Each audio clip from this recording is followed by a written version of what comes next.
بسم الله وصلى الله على محمد وأهل بيته الطيبين الطاهرين. أين ولد فاطمة الزهراء عليها السلام؟ Alizaliwa wapi Sayyida Fatima Zahra, amani iwe juu yake?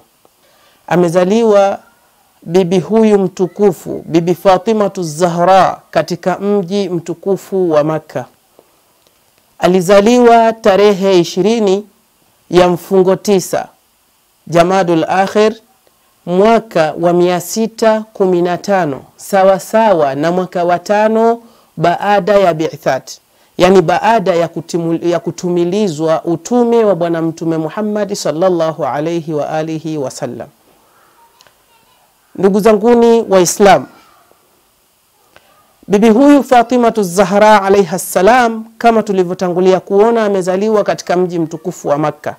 Baba yake ni bwana mtume Muhammad sallallahu alayhi wa alihi wasallam, na mama yake ni Sayyida Khadija binti Khuwailid alayha salam.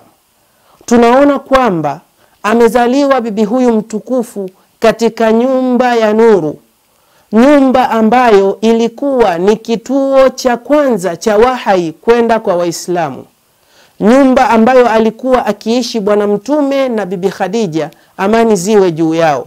Nyumba hiyo ilikuwa iko karibu na Safa katika mji mtukufu wa Makka. Ndugu zanguni Waislamu, muarrikhina wana taarikhi mbalimbali wanatueleza kwamba Sayyidatu Az-Zahra kazaliwa mwaka wa 5 wa bi'tha kama tulivyoona, na ilikuwa nutfa yake, ilikuwa uzao wake umetokana na chakula gani?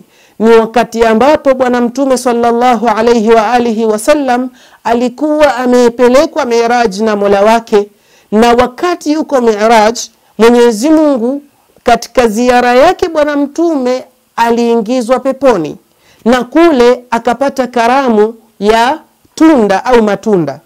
Tunda lile alilokula bwana mtume baada ya kurudi, kushushwa na Mwenyezi Mungu kurudi katika ulimwengu wetu huu, ndipo kutokana na athari ya chakula kile alichokula bwana mtume akapatikana Sayyidatu Zahra. Na hapo ndipo baadhi ya vyanzo vinatuambia alikuwa akijulikana Sayyidatu Zahra kama nani? Kama Hauraul Insiya. Yani Hauraul Insiya ni malaika au ni mwanamke wa peponi katika sura ya kibinadamu, Hauraul Insiya.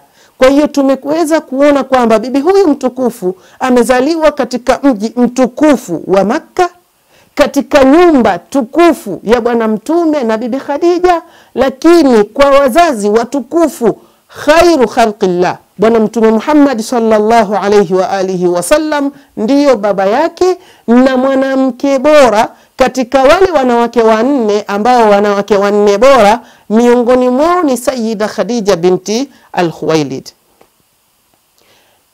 ndiyo mama yake na Sayyida Zahra. Kwa hivyo ndugu zanguni wapendwa Waislamu, alizaliwa bibi huyu katika mazingira kama hayo, katika hali kama hiyo. Kwa hivyo si ajabu na yeye kuweza kupata sharafu kubwa aliyokuwa ameipata, sharafu ya kuwa Sayyidatun Nisa'il Alamin, walhamdulillahi rabbil alamin.